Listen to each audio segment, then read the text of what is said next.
kasama rin natin ngayon si Attorney Michael Powa ng Defense Team ni Vice President Sara Duterte. Magandang umaga po, Attorney Powa. Magandang umaga rin po, Ma'am Susan, at magandang umaga po sa lahat ng nanonood sa atin. Apo, Attorney, pinasabina na po ng impeachment court ang tax at bank records ni VP Duterte at kanya asawang si Attorney Mans Carpio. Gaano po kayo kahanda na depensahan ang financial records ng bise oras na pabuksan ito ng impeachment court? Handang-handa naman po tayo. In fact, syempre, as napanood naman nating lahat, no, nagkaroon ng oral arguments last week between myself and Representative Diokno.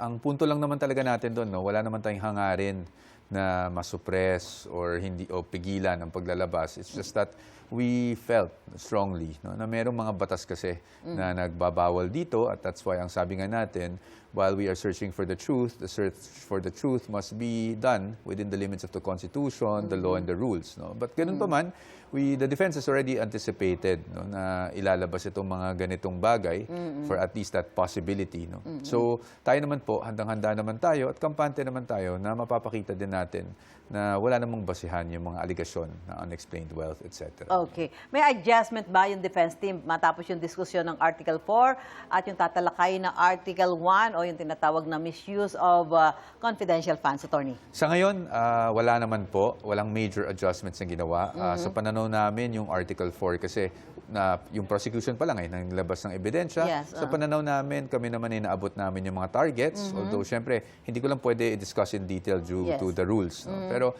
na-hit naman namin yung mga targets.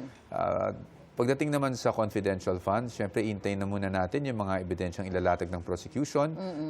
I cannot say for now kung magkakaroon ng adjustments. But basically, ang ginagawa lang namin yun is fine-tuning. Fine-tuning. Kasi syempre, as the trial progresses, nakikita mo yung developments. At kailangan din naman natin aminin na kahit on our part, kailangan din ng konting fine-tuning. Of course, Apo. At satisfied naman po ba ang defense team sa naging performance sa unang tinalakay na article? Yes, satisfied naman po kami dahil nga na-meet natin yung mga targets at sa tingin natin, no, we were able to really go into the credibility of the witnesses as well as yung mga testimonya na ibinigay nila. Ganun ba man, alam natin na kailangan pa rin nating sagutin ang mga aligasyon na to.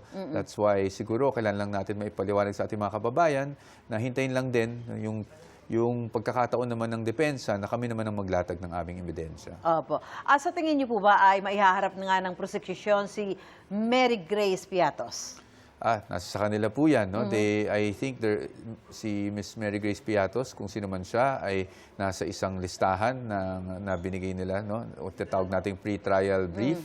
So, sa amin naman po, kung haharap yung Mary Grace Piatos, ay kami naman po ay handa lang mag-cross-examine. Yun lang po naman ang trabaho ng depensa sa ngayon. Attorney, si Vice President po ay nasa abroad. Kailan babalik niya at pagbalik ba niya ay posibleng humarap siya sa paglilitis? Opo, ang ating Vice Presidente ay nasa abroad because of meetings with Filipino communities, no? Our overseas Filipino communities. Hindi ko po alam kung kailan yung eksaktong date, but I'm sure it won't be long. No? Meron lang siya mga kailangang mga engagements doon. At pagdating naman dito, sa bagay na ganito, kahit naman nasa abroad siya, nasa Pilipinas, tuloy-tuloy naman po yung komunikasyon namin. In fact, every day, kahit kahapon, magkausap lang po kami. Updated naman siya. Anyway, maraming salamat po, Attorney Michael Powa ng Defense Team ni Vice President Sara Duterte. Magandang umaga po, Attorney. Magandang umaga po sa inyo at magandang umaga rin po sa ating mga kababayan.